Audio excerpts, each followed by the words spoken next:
My name is Cassius. I'm 29 years old, and for 3 years I've been anonymously sending my family $3,500 monthly from my finance job in New York. Due to a banking error, my sister Melody gets all the credit. At my father's 60th birthday dinner, my mother said, "Learn from your sister who sends us money every month, you ungrateful son." When I tried saying, "But that's actually me," my father exploded, "Don't try to steal your sister's accomplishments. If it's really you, then try stopping the payments." So I did. Before I continue, let me know where you're watching from in the comments. Hit that like and subscribe button. If you've ever had your achievements stolen by a sibling, you'll want to see what happened next. I grew up in a modest 2-story home in suburban Columbus, Ohio, with parents who never tried to hide their preference for my sister. Richard and Diana Hayes, my father and mother, had very different personalities, but shared one common trait. They both thought the sun rose and set with Melody. From my earliest memories, the disparity in how we were treated was painfully obvious. Take our birthdays, for example. When Melody turned 10, my parents transformed our backyard into a carnival complete with a hired clown, pony rides, and personalized cupcakes for 30 kids. When I turned 10 just 2 years later, I got a store-bought cake and was allowed to invite 3 friends for pizza and a movie. My mother claimed it was because boys don't care about parties as much as girls do, but even then, I knew that wasn't the whole truth. The same pattern continued with our academic achievements. When Melody brought home a B+ on her report card, my parents would take her out for ice cream to celebrate her hard work. When I brought home straight A's, my father would glance at it and say, "That's what we expect from you," before returning to his newspaper. My mother might say, "Good job, Cassius," but there was never any celebration, never any recognition that I had actually accomplished something difficult.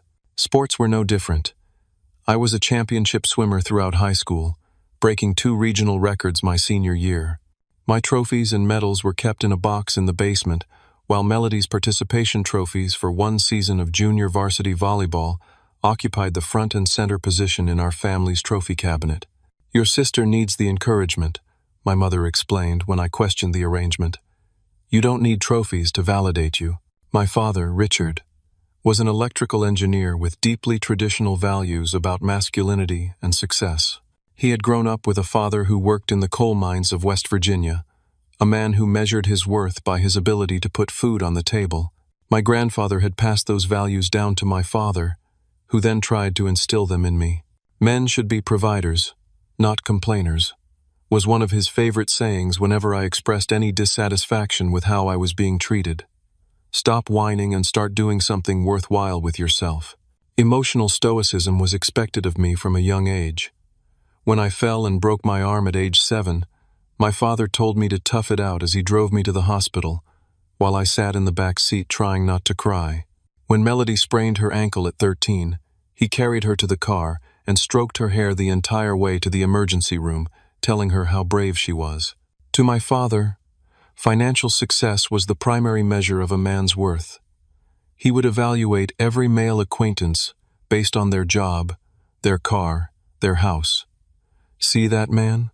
he'd say, pointing out someone with a luxury vehicle at church. "That's what success looks like, Cassius. That's what you should be aiming for." My mother, Diana, was a high school English teacher with a passive-aggressive communication style that could cut deeper than my father's direct criticism. She specialized in constant comparison between my sister and me. "Why can't you be more like your sister?" became the soundtrack of my childhood. Whether it was about keeping my room clean, or how I spoke to adults, or the way I dressed, everything was measured against Melody's supposed perfection. Her comments were designed to seem helpful but always left me feeling inadequate. "You know, Cassius, you might make more friends if you were outgoing like Melody." Or, "Those grades are good, but imagine if you applied yourself the way your sister does, you could be exceptional." She was the master of the backhanded compliment. "You clean up well when you actually try," she'd say if I dressed up for a special occasion, as if my normal appearance was somehow disappointing to her. Melody herself, 2 years older than me at 31, had perfected the art of being 2 different people. To the outside world, especially to our parents, she was charming, thoughtful, and accomplished. She knew exactly how to work people, how to make them feel special, while simultaneously elevating herself in their eyes. But privately, Melody was calculating and manipulative. She had an uncanny ability to take credit for other people's work. In high school, she somehow managed to get her name listed first on a science project that I had stayed up 3 nights completing. In college, according to mutual friends, she would contribute minimally to group assignments but somehow end up receiving the highest praise during presentations. While maintaining her perfect image to our parents, Melody's real life was actually chaotic. She bounced between jobs every 6 to 18 months, always with a dramatic story about toxic workplaces or unappreciative bosses. Her romantic relationships followed a similar pattern, intense beginnings followed by spectacular implosions that were never somehow her fault. Family gatherings were exercises in walking on eggshells. Thanksgiving, Christmas, Easter, all featured the same tense dynamic beneath forced smiles. My father's temper would flare at the slightest provocation, usually directed at me if I spoke too loudly, or used the wrong fork, or didn't compliment my mother's cooking enthusiastically enough. Melody would hold court, regaling everyone with exaggerated stories of her achievements, while my mother beamed with pride. I would sit quietly, knowing that drawing attention to myself usually resulted in some form of criticism. Cassius is doing fine at his little office job, my mother would tell relatives when asked about me, dismissing my career with vague generalities, while spending 20 minutes detailing Melody's most recent promotion, which I later learned was usually just a title change with no additional responsibility or compensation. I learned to exist on the periphery of my own family, a supporting character in the ongoing drama that revolved around my sister. I became skilled at nodding, smiling, and finding reasons to leave rooms when conversations became too uncomfortable.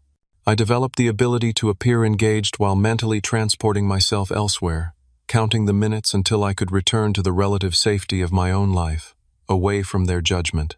I left home the day after high school graduation, determined to prove myself even if no one in my family was watching. With a small scholarship and student loans to cover the rest, I enrolled at State University, 3 hours and a world away from Columbus. My parents seemed almost relieved to see me go, dropping me off at the dormitory with a quick hug and reminders to study hard before driving off to help Melody decorate her new apartment near her, more prestigious university. That first year was an education in more ways than one. For the first time, I was completely responsible for myself, my schedule, my finances, my successes and failures. I worked 20 hours a week at the university bookstore while carrying a full course load. My tiny dorm room with its persistent smell of mildew and a roommate who played video games until 3 in the morning was still preferable to being at home, where I was constantly measuring myself against impossible standards and coming up short. The finance and accounting classes that would eventually lead to my career were brutal. Numbers had never come easily to me the way words did, but I was determined to succeed in a field that my father would respect. I studied until my eyes burned, joined study groups with smarter classmates, and visited professors during office hours to clarify concepts I couldn't grasp. It was during one of these office hour visits that I met Professor Harrison, the first person who seemed to see potential in me that had nothing to do with my sister. A former investment banker with a no-nonsense teaching style, Harrison intimidated most students. But when I showed up at his office with specific, well-researched questions about portfolio diversification strategies, something changed in his demeanor. "You know, Hayes," he said, he never used first names, "you think differently than most of the robots I teach. You're actually considering the human element behind the numbers. That's rare." That single comment did more for my confidence than 18 years of living with my family. Harrison became my mentor, recommending me for an internship at a local financial advisory firm the summer after my sophomore year. That internship changed everything. I discovered I had a talent for explaining complex financial concepts in simple terms that clients could understand. I wasn't just good with numbers, I was good with people, and that combination made me valuable. The firm offered me a part-time position during my junior and senior years, and I graduated with actual experience on my resume. My first full-time job after college wasn't glamorous. I worked at a small firm where the owner, Walter, took credit for my ideas and paid me barely enough to cover rent and student loan payments. I lived in a rundown apartment with 2 roommates, ate ramen noodles more often than I'd like to admit, and wondered if I had made a terrible career choice. 8 months in, during a company restructuring, I was laid off. Walter called it a strategic reduction in workforce, but I later learned he'd kept his nephew who had just graduated with a communications degree and no finance experience. I spent a week in a depression, barely leaving my room, ignoring calls from my roommates and friends.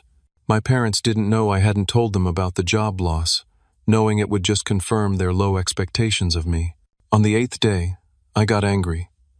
Not the explosive anger of my father, but a cold, focused rage that propelled me out of bed and into action. I updated my resume, reached out to Professor Harrison for a reference, and applied to 23 positions in 48 hours. 2 weeks later, I interviewed at Davidson and Murrow, a prestigious investment firm that normally wouldn't look twice at someone with my limited experience. But Harrison had called in a favor with a former colleague, and I had spent days preparing for the interview, researching the company's recent projects and developing ideas specific to their client base. The hiring manager, Sophia Williams, was clearly skeptical when I walked in. "Your resume is thin," she said bluntly. "Convince me why we should take a chance on you." Instead of giving a generic answer about being a hard worker or fast learner, I pulled out a folder containing a detailed analysis of how one of their publicly disclosed investment strategies could be optimized for their demographic of clients. It wasn't perfect. I learned later that I had overlooked some regulatory constraints, but it showed innovative thinking and preparation that apparently no other candidate had demonstrated. I left with a job offer that doubled my previous salary and a clear understanding of the expectations. Work hard, learn fast, prove yourself, and I did. For the first 2 years, I regularly worked 80-hour weeks, coming in early to prepare for meetings and staying late to ensure every detail was perfect. I volunteered for the projects no one wanted, became the go-to person for difficult clients, and continuously educated myself on emerging market trends. My breakthrough came during my 3rd year at the firm. A major client was considering pulling their 8-figure portfolio due to concerns about market volatility. I spent a weekend analyzing their specific holdings and developing a custom hedging strategy that would protect their principal while still allowing for growth in certain sectors. The presentation to the client was supposed to be handled by my supervisor, but he came down with food poisoning the night before. I was thrust into the spotlight, presenting directly to the client's board of directors with less than 12 hours to prepare. Not only did we retain the client, but they increased their investment by 30% based on my recommendations. 3 months later, I was promoted to senior advisor with my own client portfolio to manage. By 28, I was the youngest person at my level in the company's history. By 29, my current age, I was managing over $200 million in investments and had developed a reputation for creative problem-solving and exceptional client retention. With success came financial security I had never known. I moved from my shared apartment to a 1-bedroom in a doorman building. I bought clothes that weren't on clearance. I started a substantial retirement fund and paid off my student loans years ahead of schedule. For the first time in my life, I had more than enough. It was around this time that I learned about my parents' financial struggles. My father had been forced into early retirement due to company downsizing, and my mother's teacher's pension wasn't enough to maintain their lifestyle. They hadn't saved adequately, assuming my father would work until 65 at his full salary. Despite years of emotional neglect, I couldn't bear the thought of them struggling. I set up an anonymous monthly transfer of $3,500, enough to cover their mortgage and utilities, but not so much that they would become suspicious about the source. I instructed my bank to list it as a family support payment with no further details. What I didn't anticipate was a clerical error at the bank that somehow attached Melody's name to the transfers. I only discovered this months later when my mother called, gushing about how generous your sister was being and how she'd really stepped up for the family. I could have corrected the misunderstanding then, but something stopped me. Part of me wanted to see how long this would go on, how long they would continue to attribute to Melody something that she hadn't done. Another part, the part I'm not proud of, was curious about how they would treat me if they ever discovered the truth. And so I said nothing, continuing the payments while listening to my parents sing Melody's praises during our infrequent phone calls. "Your sister is so successful," they would say. "She's really made something of herself." All while believing I was barely getting by in my little office job. The irony might have been amusing if it hadn't been so painful. My father's 60th birthday brought me back to Columbus for the first time in 8 months. I had missed the previous Thanksgiving and Christmas, citing work commitments that weren't entirely fictional. The truth was, I had reached a point where each visit home left me emotionally drained for weeks afterward. As my flight descended toward Ohio, I could feel the familiar knot of anxiety tightening in my stomach. I had sent an expensive watch as my father's birthday gift, a Rolex Datejust that cost more than my monthly rent, but had received only a brief text message in response. "Thanks for the watch." No acknowledgement of the significance of the gift, no recognition that it represented a level of success he had always pushed me toward. I rented a car at the airport instead of asking for a pickup, giving myself the freedom to escape if necessary. Pulling into the driveway of my childhood home, I took several deep breaths and put on what my college roommate used to call my game face, pleasant, unaffected, impervious to criticism. My mother answered the door with a distracted air, her eyes immediately looking past me toward the driveway. "Is Melody with you?" she asked instead of a greeting. "No, Mom. We don't live in the same city, remember? She's in Chicago. I'm in New York." I stepped inside, dragging my weekend bag behind me. Of course," she said, finally offering a brief hug. "It's just that she said she might pick you up from the airport. She's always so thoughtful that way." I bit back the obvious response that if Melody had planned to pick me up, she would have told me and instead asked, "How's Dad?" "Oh, you know your father. Grumpy about turning 60. Go say hello, he's in the den watching the game." My father was indeed watching football, but his attention shifted to me as soon as I entered the room.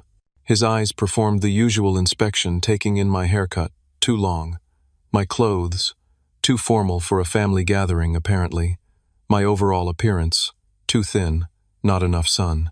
"Cassius," he said with a nod, not rising from his recliner. "Glad you could make it. Happy birthday, Dad. How does it feel to be 60? Feels like 59, but with more people reminding you you're getting old." He gestured to the chair across from him. "Sit down. Tell me about New York. Still at that same company?" This was his way of asking if I had advanced in my career, if I was finally becoming the success he had always demanded. I sat and gave him the simplified version of my professional life. Challenging but rewarding, good prospects for the future, enjoying the city. I didn't mention my promotion, my client portfolio, or my income. Experience had taught me that sharing achievements only led to them being minimized or compared unfavorably to Melody's. Speaking of Melody, she arrived with her trademark dramatic entrance about an hour later. The doorbell rang repeatedly, followed by her voice calling out, "The favorite child has arrived. Where's my birthday boy?" My father transformed before my eyes, rising from his chair with newfound energy, his face breaking into a wide smile. "There she is," he called back, heading to the front door. I remained seated, listening to the effusive greetings, the exclamations over how wonderful she looked, the laughter at whatever clever thing she had just said. When they entered the den, Melody gave me a quick, artificial hug. "Little brother, looking corporate as always. Do they make you wear a tie on weekends too?" She laughed as though she'd said something hilarious, and my parents chuckled along. "Good to see you too, Melody," I replied with a practiced smile. Dinner was scheduled for 6 o'clock. My mother had prepared all of Melody's favorite dishes, her famous pot roast, scalloped potatoes, roasted Brussels sprouts with bacon, which Melody claimed to have introduced to the family, though I had been making them for years, and chocolate lava cake for dessert. We gathered around the dining table that had been in my mother's family for generations, a heavy oak piece that had witnessed countless family dynamics play out over its polished surface. My father sat at the head, my mother at the foot, with Melody and me facing each other across the middle. The good china was out, along with the crystal glasses that were only used for special occasions. The tension beneath the celebration was palpable, at least to me. My mother fluttered around Melody, refilling her water glass whenever it dropped below half, asking if the temperature of the food was to her liking. My father engaged her in animated conversation about her job in pharmaceutical sales, asking detailed questions about her clients and strategies. When the conversation occasionally turned to me, it was perfunctory. "And Cassius, how is your work?" my mother asked, during a lull, as though suddenly remembering I was there. Before I could respond, my father raised his glass. "Before we get too far into dinner, I'd like to propose a toast." We all lifted our glasses. To 60 years of life, not all easy, but all worthwhile. A man's legacy is built on the foundation of his family, and I'm proud of what we've created here. His eyes lingered on Melody as he continued. "Some of you have exceeded every expectation." Then, shifting briefly to me, "Others are still finding their way. But together, we represent the Hayes family values of hard work, determination, and loyalty." He concluded with a pointed statement that felt directed squarely at me. "Real achievement isn't about fancy addresses or impressive titles. It's about what you contribute to the people who raised you, who made you who you are." We clinked glasses, and I took a large swallow of wine, needing something to dissolve the lump forming in my throat. As we ate, my mother steered the conversation toward family finances, an unusual topic for a birthday dinner, but one that had clearly been planned. "Richard and I have been doing some recalculating lately," she began, setting down her fork. "With your father's early retirement and those medical bills from his heart scare last year, our savings aren't going as far as we'd hoped." My father looked uncomfortable but nodded in agreement.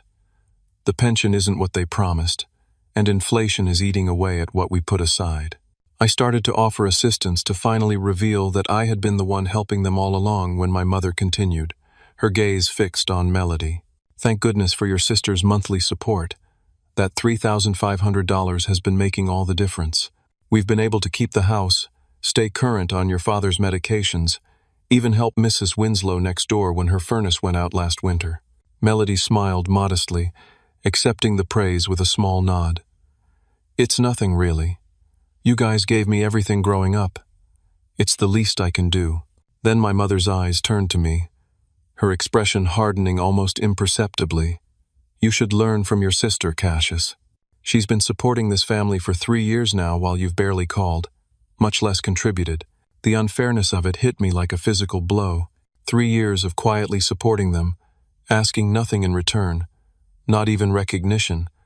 And here was my mother, comparing me unfavorably to the person who was taking credit for my generosity. "You've always been so focused on yourself," she continued. "Your job, your life in New York. You've never thought about what we might need back here." My father joined in, his voice carrying the disappointment I'd heard my entire life. "Your sister understands family responsibility. She's built a successful career and still remembers where she came from." Something inside me snapped. Not loudly, not dramatically, but definitively, like a twig underfoot in a silent forest. "Actually," I said, my voice calmer than I felt, "that's been me. I'm the one who's been sending the money every month." The table fell silent. My mother's face registered confusion. Melody's eyes widened in panic, and my father, his expression darkened like a thundercloud. "What are you talking about?" my mother finally asked. "The monthly transfers. There was a mistake at the bank. They've been coming from my account, not Melody's."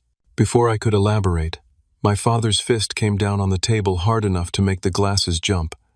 "Don't try to steal your sister's accomplishments," he shouted. "She's been helping us while you've been off playing big shot in New York." "Dad, No," he cut me off. "This is exactly the kind of behavior that's always disappointed me. Always trying to one-up your sister, always needing to be the center of attention." My mother looked between us, clearly unsure what to believe. Melody sat frozen, her face a mask of artificial concern hiding very real fear. My father delivered what he thought was the killing blow. "If it's really you sending the money, then try stopping the payments. See what happens." The silence that followed was absolute. I looked at each of their faces, my father's red with anger, my mother's pinched with confusion, Melody's carefully composed in a simulation of injured innocence. "Maybe I will," I said quietly. The rest of dinner passed in strained conversation about neutral topics, the weather, the neighbors, my father's golf game. I retreated into the shell I had perfected over years of family gatherings, saying little, agreeing with whatever was said, waiting for an appropriate moment to excuse myself. As soon as dessert was over, I claimed an early flight the next morning, and the need to review work documents as my reason for retiring to the guest room. No one protested. No one asked me to stay. In the quiet of that room, with its outdated wallpaper and the same twin bed I'd slept in as a teenager, I made a decision that would change everything. Later that night, I lay awake in the guest room, staring at the ceiling where glow-in-the-dark stars I had placed as a child still faintly emitted their greenish light. The irony wasn't lost on me. I had created my own constellation on that ceiling because my father had refused to buy me a telescope. "Those are for kids who have potential in science," he had said. "Melody's the one who's good at that." Melody had received a telescope for Christmas that same year. She used it twice. I replayed childhood memories in my mind, examining them with adult perspective. The time I won the 5th grade spelling bee, but my parents missed it for Melody's dance recital. The high school graduation where my father's only comment on my valedictorian speech was that I should have made eye contact more like Melody did during her class president address the year before. The college acceptance letters, mine to State with a partial scholarship, hers to Brentwood with no financial aid, and how my father had framed hers while mine was pinned to the refrigerator temporarily before disappearing. Why did I continue trying to win their approval? What was I hoping to prove, and to whom? I reached for my phone and called Kyle, my best friend since college, who understood my family dynamic better than anyone. "Hey man," he answered, despite the late hour. "How's the birthday extravaganza?" "A disaster," I replied, keeping my voice low. "Complete disaster." I recounted the dinner conversation, my revelation, my father's accusation, the challenge to stop payments. Those ungrateful. Kyle cut himself off. "Sorry, I know they're your parents, but seriously? You've been bankrolling them for 3 years and they've been giving your sister all the credit?" "That's about the size of it," I said, feeling a strange relief at having someone validate my feelings. "And your sister just let them believe it was her? That's next level messed up, Cass. It gets worse. Apparently she's been actively taking credit for it, acting like it's her big sacrifice to help the family." Kyle was silent for a moment. "They don't deserve your money, man. You know that, right?" Did I know that? I wasn't sure. Despite everything, they were still my parents, still the people who had raised me, however imperfectly. "I don't know what to do," I admitted.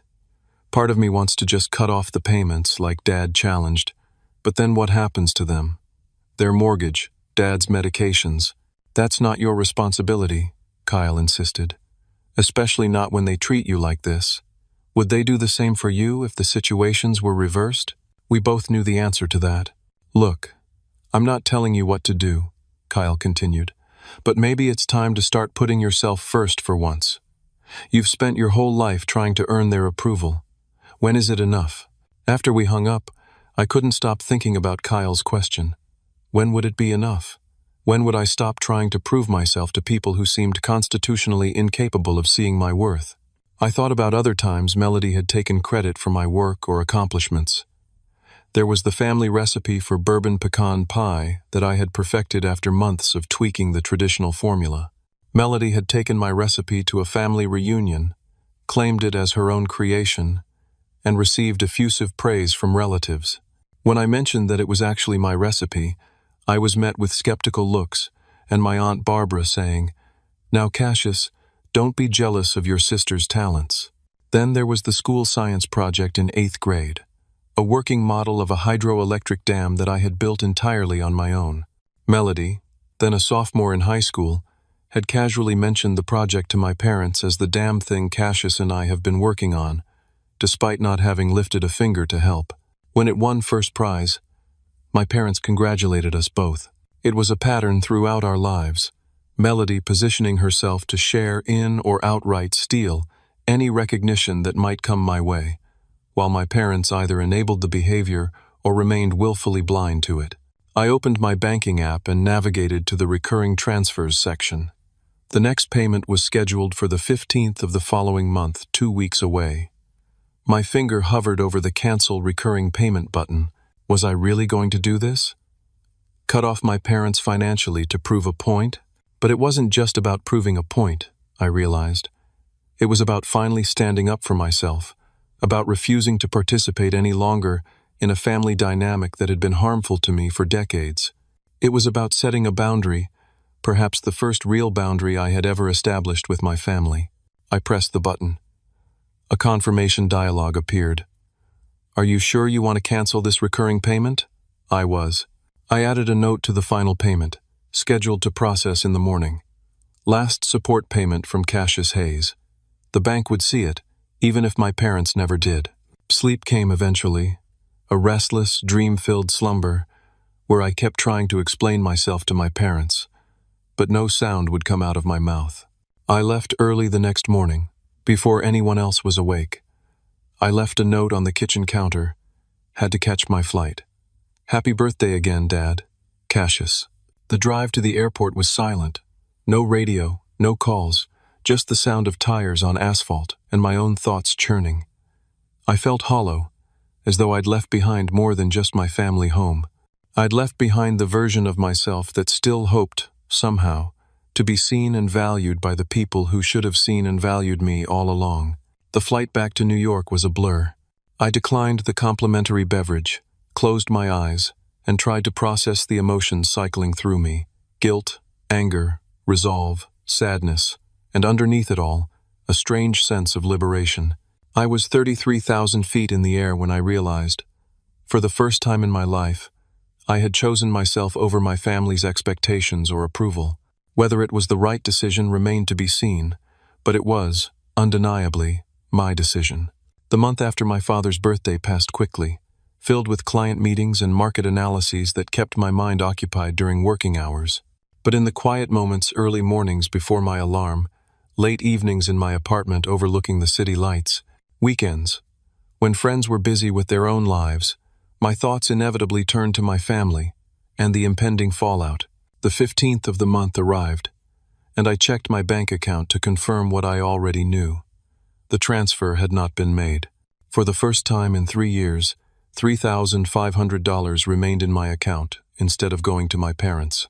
I felt a complicated mixture of guilt and righteousness, wondering how long it would take them to notice. The answer came just 2 days later. My phone rang during a client meeting my mother's number. I sent it to voicemail and tried to focus on the presentation I was giving about emerging market opportunities. By the end of the day, I had 3 missed calls from her and a voicemail that carefully avoided the real issue. "Cassius, it's Mom. Could you call us back as soon as possible? We're having a bit of a financial emergency, and we'd like to discuss it with you. Hope you're doing well in New York." No mention of Melody, no reference to the missing payment, just a vague financial emergency that I was apparently now being included in. I didn't call back. Part of me felt petty for this choice, but another part recognized it as self-preservation. Any conversation now would devolve into accusations and guilt-tripping before the truth could even be addressed. The calls continued over the next week. My father started calling as well, his voicemails becoming increasingly pointed. "Cassius, it's Dad. Your mother has been trying to reach you. This is important family business. Call us back." And then, "Son, I don't know what game you're playing by ignoring our calls, but it stops now. Family has responsibilities to each other. Call us." Finally, "If you're trying to make some kind of point with this silent treatment, it's not working. It's just confirming what I've always said about your maturity level. Man up and call your parents." Still no direct mention of the money. Still dancing around the central issue. Melody was conspicuously silent during this time. No calls, no texts, which was unusual. She typically reached out at least once a month with some manufactured crisis or request for advice she had no intention of following. Her silence spoke volumes. Then, 18 days after the missed payment, my building doorman called up to my apartment. "Mr. Hayes, there's a Melody Hayes here to see you. She says she's your sister." I nearly dropped my phone. "She's in New York?" "Yes, sir. She's quite insistent about seeing you." I considered refusing, telling him to send her away. But this confrontation was inevitable, and perhaps it was better to have it on my home turf. "Send her up, please." 3 minutes later, a sharp knock on my door announced her arrival. I opened it to find Melody looking distinctly unlike herself. Her usually immaculate appearance was disheveled hair pulled back carelessly, minimal makeup, clothing that looked slept in. Her eyes were red-rimmed, either from crying or lack of sleep or both. "We need to talk," she said without preamble, pushing past me into my apartment. She stopped in the entryway, taking in the space with obvious surprise. My apartment wasn't extravagant by New York standards, but it was certainly nicer than what someone in a little office job should be able to afford: hardwood floors, high ceilings, modern furniture, floor-to-ceiling windows with a partial view of the park. "This is where you live?" she asked, her tone accusing, as though I had been deliberately deceiving the family about my circumstances. "Yes," I replied simply. "Would you like some coffee?" "I don't want coffee, Cassius. I want to know why you stopped the payments to Mom and Dad." So we were getting right to it. No pretense, no manipulation at least. Not the subtle kind she usually employed. "You mean the payments everyone thought were coming from you?" I kept my voice level, determined not to let emotion drive this conversation. Melody's shoulders slumped, and she sank onto my couch uninvited. "Look, I never asked for that. It was a mistake, and then it just continued. A mistake that you actively perpetuated. A mistake that you used to boost your standing with Mom and Dad." "It wasn't like that," she protested weakly. "Then what was it like, Melody? Explain it to me. Help me understand how my sister allowed our parents to believe she was financially supporting them when it was actually me." She was quiet for a long moment, staring at her hands. When she finally spoke, her voice had lost its defensive edge. "It started with Mom calling to thank me for the money." I was confused, but before I could correct her, she was going on about how proud she was, how she'd always known I would take care of them, and you couldn't bring yourself to tell her the truth. I was going to, but then, it felt so good, Cassius, to have them look at me the way they've always looked at you. I laughed, a short, incredulous sound. "The way they've always looked at me? Are you serious right now?" Melody seemed genuinely confused. "Yes, the smart one, the responsible one, the one who was going to be successful. Do you have any idea what it's like growing up as the disappointing child?" I stared at her, unable to process what I was hearing. "Melody, they adored you. They still adore you. Everything you did was celebrated. Everything I did was expected or ignored." She shook her head. "That's not how it was. They pushed me because they didn't think I was good enough. They left you alone because they knew you'd succeed regardless." We were silent, both contemplating this fundamental disconnect in how we had experienced our shared childhood. Had we really grown up in the same household with such completely different perceptions? "Regardless," I finally said, "you knew the money was coming from me, and you let them believe it was from you, for 3 years. She didn't deny it. And now you've stopped it to, what, expose me, get back at them. I stopped it because I'm done enabling this whole dysfunctional dynamic. I'm done being the family ATM, while also being the family disappointment." "You don't understand what you've done," Melody said, leaning forward. "They're counting on that money. Dad's medication isn't fully covered by insurance. The house needs a new roof. And you couldn't help with any of that? What exactly do you do with your pharmaceutical sales income, Melody?" Her gaze dropped again. I don't have that job anymore." "Since when?" "Since about 18 months ago. I've been doing gig work, some consulting, but it's not stable." The pieces started falling into place. "So, when Mom and Dad talk about your successful career, I let them believe what they want to believe," she admitted. "It's easier than disappointing them." "What happened to the pharmaceutical job?" Melody sighed. "I got fired for fudging my sales numbers. I was trying to keep up with the top performers, took some shortcuts, got caught." "And your apartment in Chicago?" "I had to give it up last year. I've been staying with friends, subletting when I can afford it." "So, where are you living now?" I asked, already suspecting the answer. "Back with Mom and Dad," she confirmed. "Temporarily," I told them, "just until my next big contract comes through." The more we talked, the clearer the picture became. Melody was in massive credit card debt from trying to maintain the appearance of success. She had started and failed 3 different entrepreneurial ventures that our parents knew nothing about. She was essentially homeless and unemployed, surviving on a combination of her charm and other people's goodwill. "And you never thought to tell Mom and Dad the truth?" to ask for help openly, instead of perpetuating this fiction. You don't understand, she insisted. They would be devastated. All these years they've been bragging about me to the neighbors, to the family. Melody's doing so well. Melody's got such a bright future. Finding out it was all a lie would kill them. So instead, you let them believe you were financially supporting them, when actually you're living off them. I'm not proud of it, she said quietly. But I didn't know what else to do. And then you had to go and complicate everything by telling them you were sending the money. I told them the truth. I corrected her. Something you might want to try sometime. The truth isn't going to pay their mortgage, she shot back. Neither are you, apparently. We glared at each other across the coffee table. Years of sibling rivalry and resentment crystallized in this moment. So what happens now? She finally asked. Are you going to tell them everything? About me living with them? About the job? All of it? That's not my truth to tell, I said. But I'm not resuming the payments, Melody. Not until Mom and Dad understand who's really been supporting whom. They'll lose the house, she said, a desperate edge to her voice. Dad will have to stop some of his medications. Is that what you want? What I want is honesty. What I want is recognition for what I've contributed. What I want is to stop being the family scapegoat while you get credit for things you haven't done. Please, she said, and I was shocked to see tears in her eyes. I'm begging you. Just one more month, until I can figure something out. They'll disown me if they know the truth. They won't disown you, I said with absolute certainty. They've never held you to the same standards they've held me. They'll be disappointed, maybe angry, but they'll forgive you. They always do. What about you? She asked. Will you forgive me for letting this go on so long? I didn't have an answer for that yet. I need you to leave now, Melody. I have work tomorrow. Cassius, please. I'm done living in your shadow, I said, standing up to show her to the door. I'm done watching you take credit for my accomplishments. I'm done with all of it.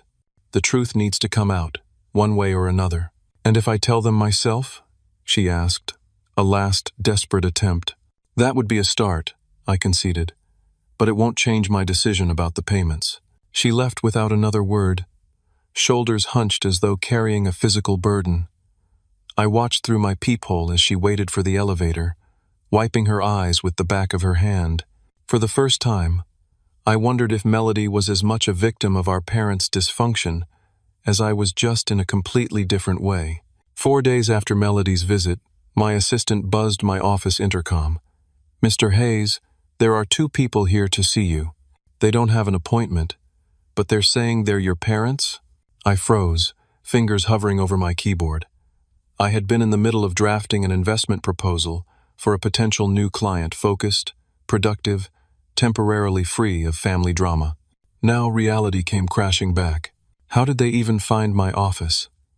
I wondered aloud, though I suspected Melody had given them the address. Should I ask them to wait, or? My assistant prompted when I didn't respond. I glanced at my calendar. I had a meeting in 45 minutes that I couldn't reschedule. Tell them I'll be out in 5 minutes, I said, needing the time to compose myself. I straightened my tie, took several deep breaths, and tried to prepare for whatever was coming. Then I walked out to the reception area where my parents were waiting. They looked out of place in the sleek, modern office with its glass and chrome aesthetics. My father wore what I recognized as his church suit, slightly outdated but well-maintained. My mother had on a floral dress I'd seen her wear to weddings and funerals.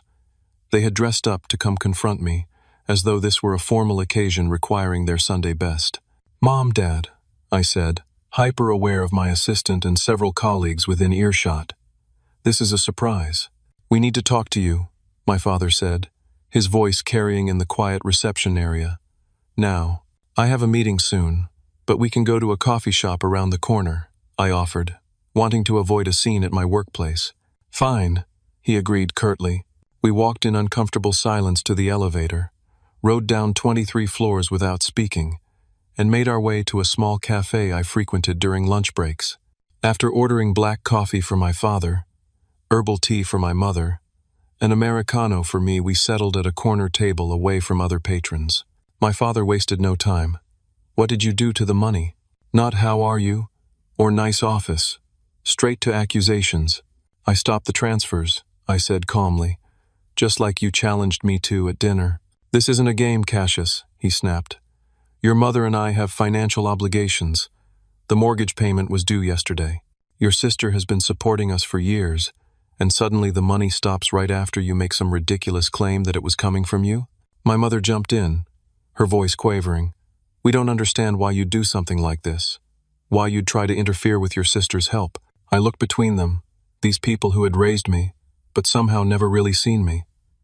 It's not a claim. It's the truth. I've been sending that money every month for 3 years. That's absurd, my father dismissed. You can barely afford that apartment in New York on what you make. You have no idea what I make, Dad. You've never asked. Don't try to change the subject. Your sister confirmed that the payments come from her account. She showed your mother the bank statements. That was unexpected. Melody had actually falsified documents to maintain her lie. How far was she willing to go? Those statements aren't real, I said. If you'd like, I can show you the actual transfers from my account. I have the records right here. I reached for my phone. More fabrications. My father scoffed. I'm disappointed in you, son. I thought we raised you better than this. My mother's approach was more emotional. Cassius, honey, we're in real trouble here. The mortgage payment bounced. Your father's heart medication refill is due next week. We were counting on that money. The guilt trip was familiar territory, but this time, I was prepared for it. I understand this is difficult, I said evenly, but I'm not going to keep sending money anonymously while Melody gets the credit and I get criticized for not contributing to the family. So this is about recognition? My father's voice rose.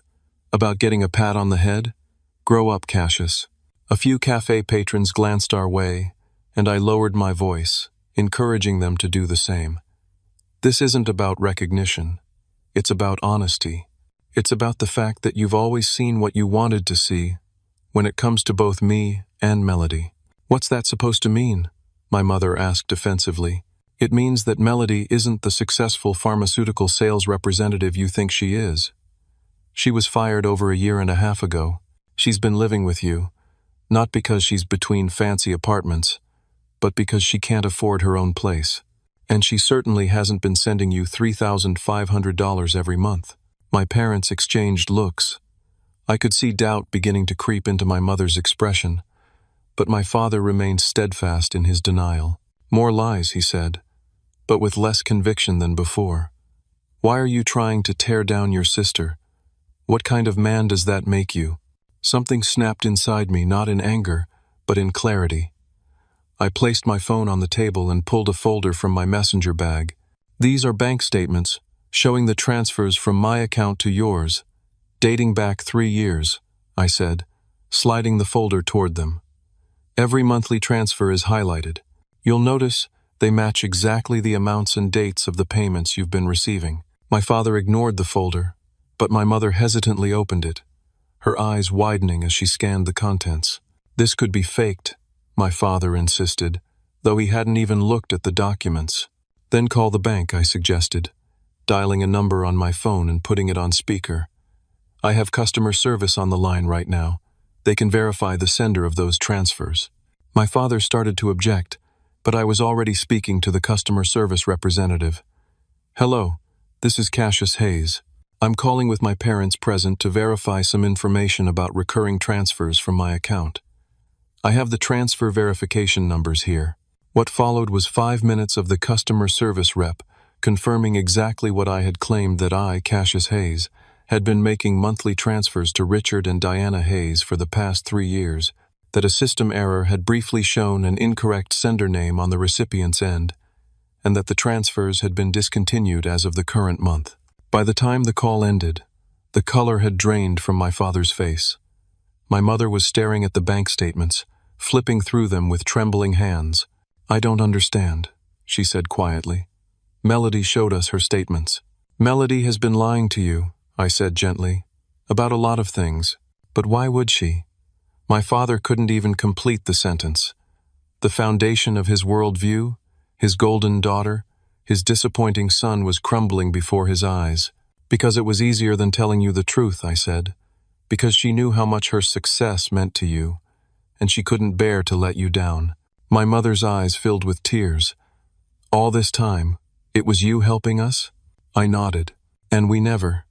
She trailed off, the implications of their behavior toward me finally sinking in.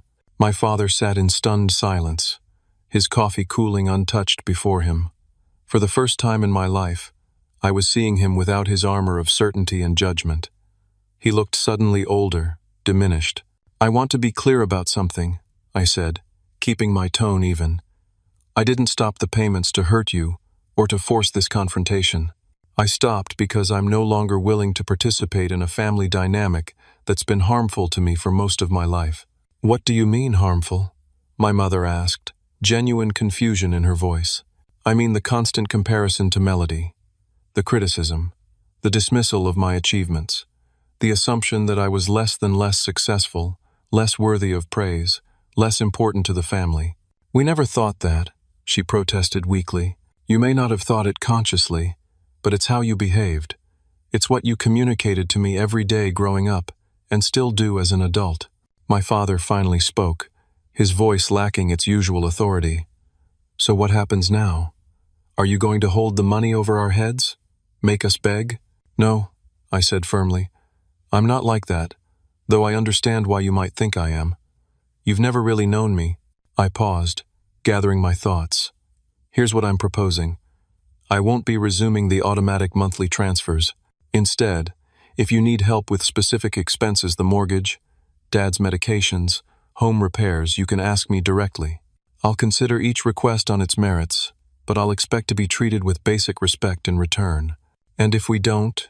My father asked, a hint of his old defiance returning. Then you'll need to find another solution. I'm not responsible for supporting you financially, especially not when that support comes with emotional abuse. Abuse? My mother echoed, shocked. We never abused you. Not physically. No. But there are other kinds of abuse, Mom. Constant criticism, favoritism, dismissing someone's feelings and experiences, those leave scars too. My phone buzzed with a reminder about my upcoming meeting. I need to get back to work, I said, standing up. I suggest you have an honest conversation with Melody. If you want to talk further after that, call me and we can set up a time. I left them sitting there, my father still stunned, my mother wiping tears from her cheeks with a napkin. It wasn't a perfect resolution, not by any means, but it was the first truly honest conversation we'd had in decades, and that was something. As I walked back to my office building, I felt lighter somehow, as though I'd set down a burden I'd been carrying for far too long. The next 2 months were the longest period I had gone without speaking to my parents since leaving for college. After the confrontation at the cafe, I returned to my work and my life, waiting for them to process everything they had learned and decide how or if they wanted to move forward. It wasn't easy. Years of conditioning had me reaching for my phone to call them whenever something significant happened, good or bad. I had to consciously remind myself that I was establishing a necessary boundary, not punishing them or myself. I began seeing Dr. Winters, a therapist specializing in family dynamics, on Kyle's recommendation. Our weekly sessions helped me understand that what I had experienced growing up had a name: differential treatment, a form of family dysfunction that can cause lasting psychological damage to the less favored child.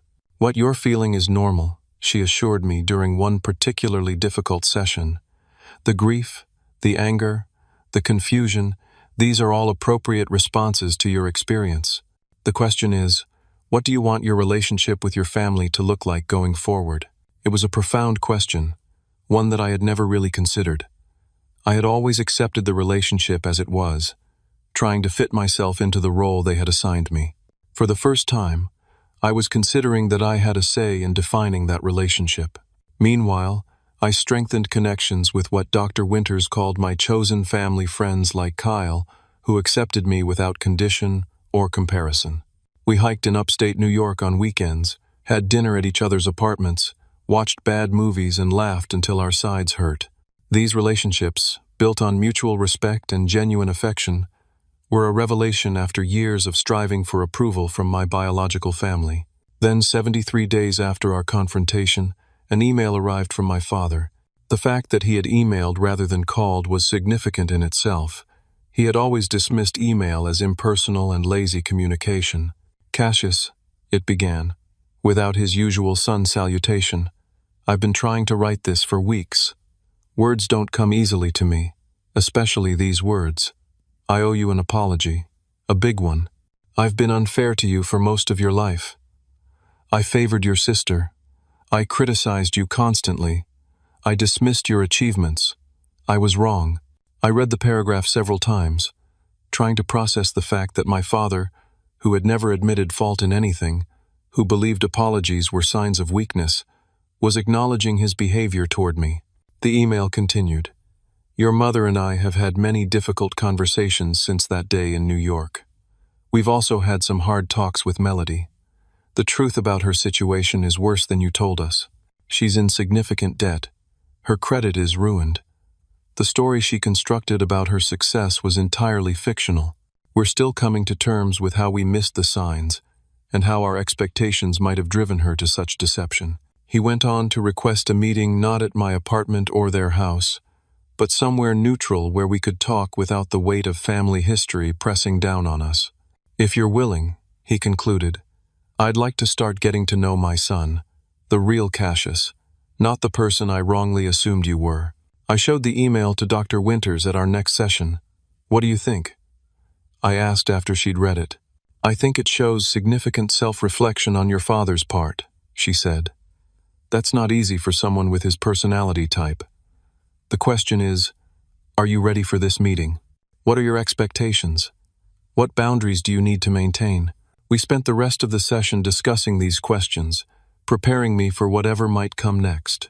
I replied to my father's email, suggesting we meet that weekend on a bench in Central Park, public enough to discourage any major emotional outbursts, private enough for honest conversation. He agreed. Saturday arrived with perfect early fall weather, crisp air, golden sunshine, leaves just beginning to hint at their coming transformation. I arrived early and watched my father approach from a distance. He looked smaller somehow, less imposing than the figure who had loomed so large in my childhood.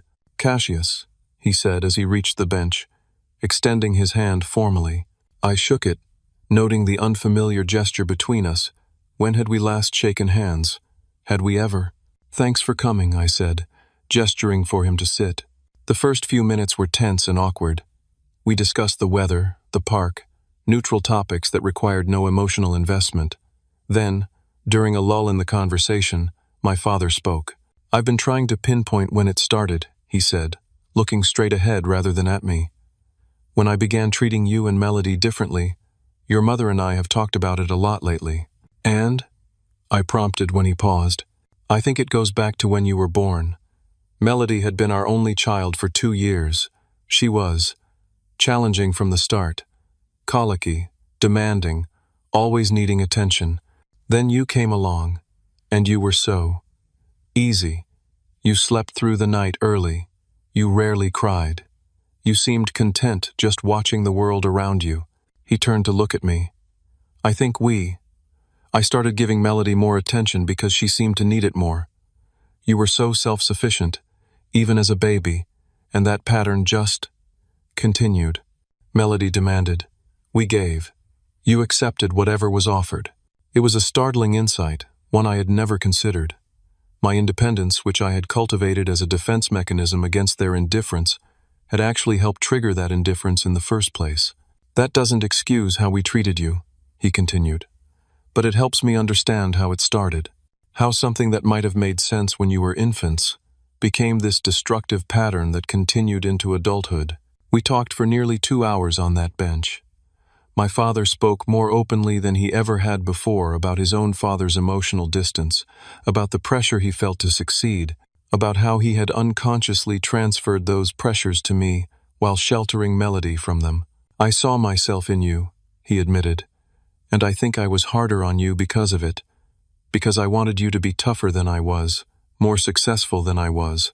With Melody, I didn't have those expectations. She was allowed to fail in ways you weren't. It wasn't a perfect explanation or a complete absolution, but it was the beginning of understanding.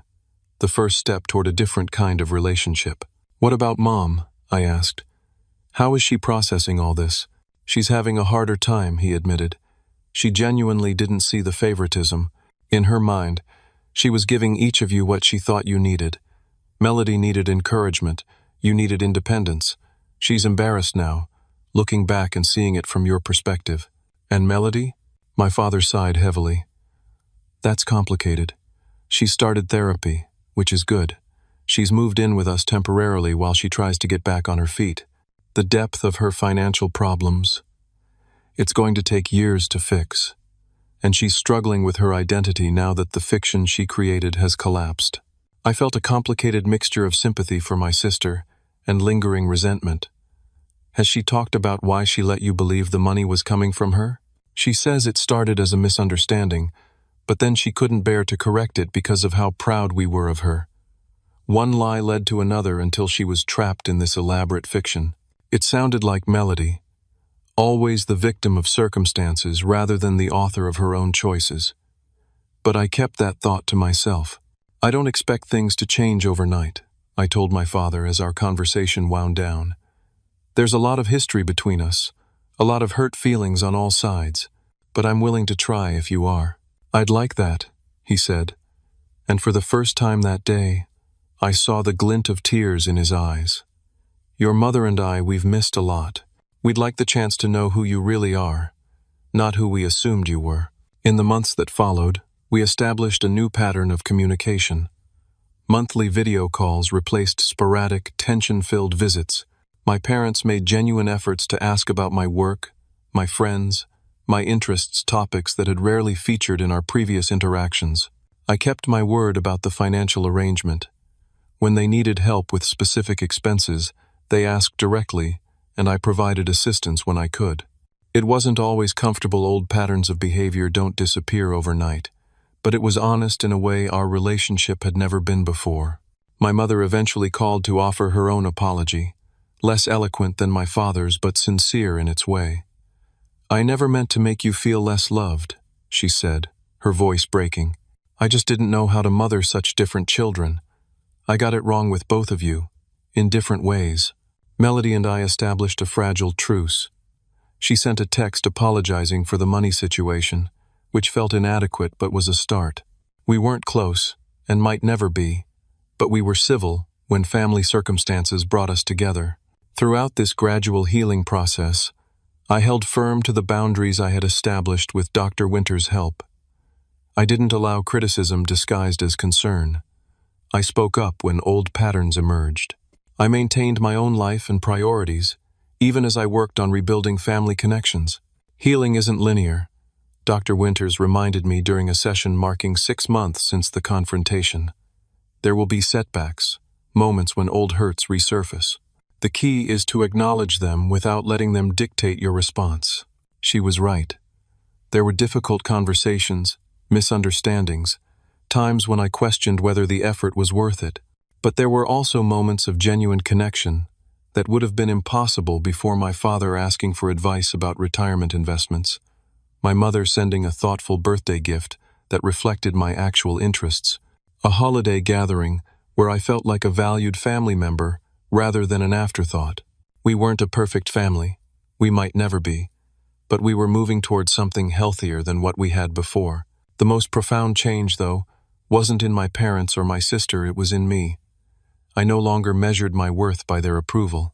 I no longer felt the need to prove myself through financial success or career achievements.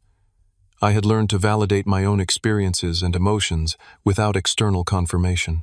In the process of standing up for myself, I had discovered my own strength, not the cold, defensive strength I had cultivated in opposition to my family's treatment, but something warmer and more authentic. The strength to be vulnerable, to set boundaries, to forgive without forgetting, to offer connection without sacrificing self-respect. Sometimes the truth hurts before it heals.